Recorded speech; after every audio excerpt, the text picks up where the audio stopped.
Hey guys, my name's Lukas, welcome to the channel. So we usually record a video, Martin and I, where we talk about our 5 gear picks of the year, but since Martin was really behaving this year and didn't buy a lot of stuff, he will record a separate video which we will link either up here or down in the description, where he will talk about his top 5 guitar highlights of this year, and in my video I will talk about my 5 gear picks and gear purchases of the year 2024. So let's kick it off in chronological order with my first gear purchase of the year, which is the Fender Acoustasonic Stratocaster.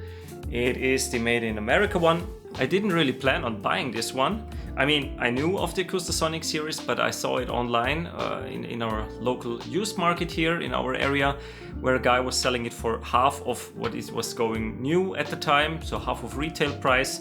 And I was really curious because the specs, it pretty much sounds like an electric guitar in terms of the specs, with the neck shape. It's like the C shape, the modern C.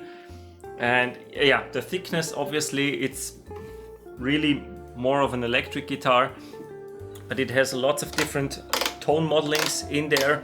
And I have acoustic strings on it, so playing wise, it feels like an acoustic guitar. It's not really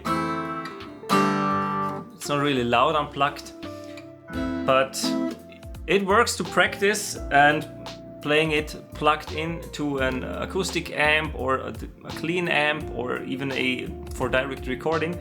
I think it sounds great. I use this guitar a lot, usually for band practice, and yeah, I think it's an amazing instrument. It's super versatile. I know this is a controversial one, but if you've never tried it, give it a try, especially if you're more like an electric player. I think you're missing out, and I really like this one. It's a super cool instrument in my opinion.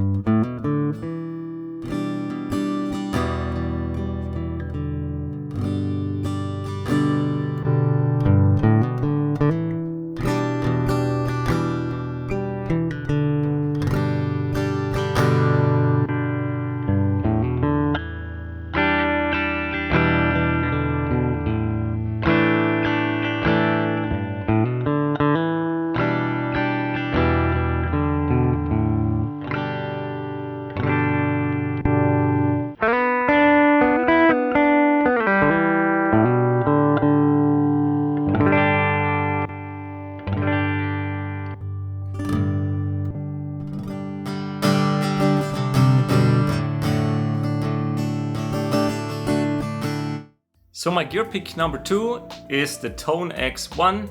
You might be sick of seeing this one because I saw it on so many recommended gear purchases and gear purchases of the year and Christmas gift guides and stuff like that. But honestly, it's a super cool tool, and it was my first step into like the capturing world. Free with the hardware, you get the ToneX SE software, which comes with a lot of captures and presets provided by IK Multimedia. And you can download more free captures, or you can buy them. And it's super small. It fits on any pedal board. It's super versatile. You can put 20 presets / captures on this thing. You have different modes. It also has just the right amount of knobs for you to use it. You don't need the software all the time. I have my 2 favorite amp captures on there, and I'm usually toggling between those 2. And I think it sounds great. There's also the bigger unit, and apparently it sounds like the big one. And here in Europe it's 175 euro currently at Thomann, I think, and super affordable. And I like this one a lot, and it's great for silent practicing. You can use the headphones here instead of going to an amp. I usually have it hooked up to an effects loop of a power amp, but also as an audio interface for recording. So super versatile, lots of great tones for free. I especially enjoy the tones that you can download made by other users. And overall, it's super affordable, super versatile, and yeah, great piece of gear, and my number 2 pick this year. Coming in at number 3, I purchased this in October, right after Guitar Summit. It's a Yamaha Revstar Professional. That's the made in Japan one. I always had a gold top Les Paul with P90s in mind, but since I already have a Les Paul and I'm a big fan of Chris Buck, I saw him live at Guitar Summit, I played a Revstar there at the Yamaha booth. I really fell in love with this instrument, just the way it looks. I think it's super cool. It's not your everyday guitar. It doesn't look like a Strat, obviously. It's some kind of double cut, but it's quite unique body shape. The neck is super comfortable, the frets, the pickups, so it feels amazing. It's pretty much flawless, this guitar. Sounds amazing and just a super cool instrument to have. And overall, just an amazing instrument.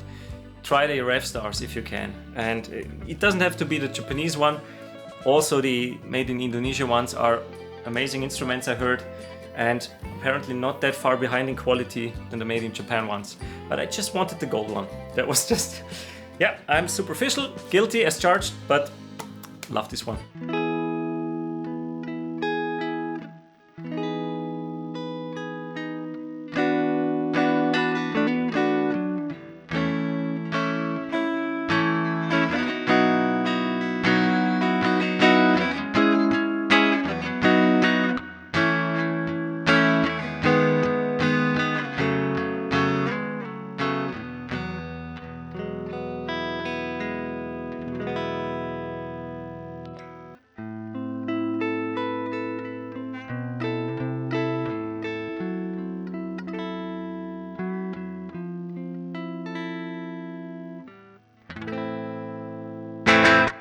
Number 4 is another pedal. It's the Suhr Riot distortion pedal, and it's this limited Galactic edition in this sparkly blue and purple finish.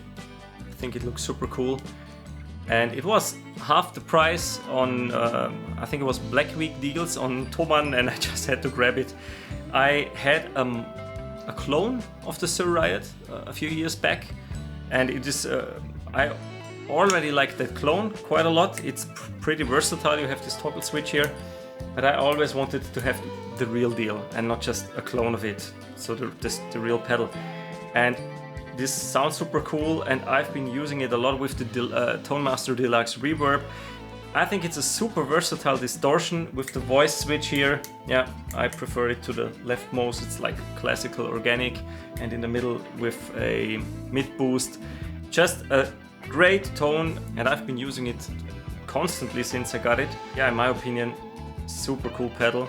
It's not a new one, and it's quite simple in terms of controls. But yeah, I think it's a super cool distortion pedal.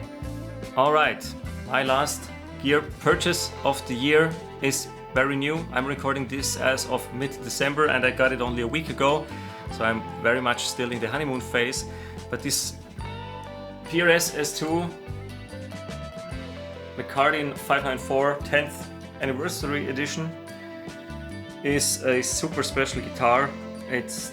I pretty much love anything about it. The scale length feels super comfortable. The American made pickups, because this is the 10-year anniversary edition, which was originally released last year in limited quantities. And again, I got a pretty good deal on this one. It was €500 off. Still a lot of money because it was 2.5 grand, but it's an American made PRS guitar with PRS electronics, PRS pickups, nitro finish, and it's super blue. It's my favorite guitar color and overall.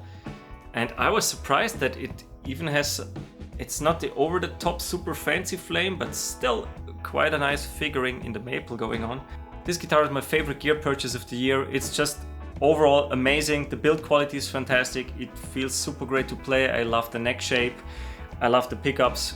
Everything is amazing so far. I'm aware I'm still in the honeymoon phase, but I'm sure I will play this one a lot in the future. And overall, a super great instrument, and I'm super lucky to have it. And yeah, very fortunate to have this in my collection.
There's one more, a bonus, a honorable mention, which is the roasted maple neck, the modern neck with a 12-inch radius and jumbo frets, which I bought for my Baja Telecaster.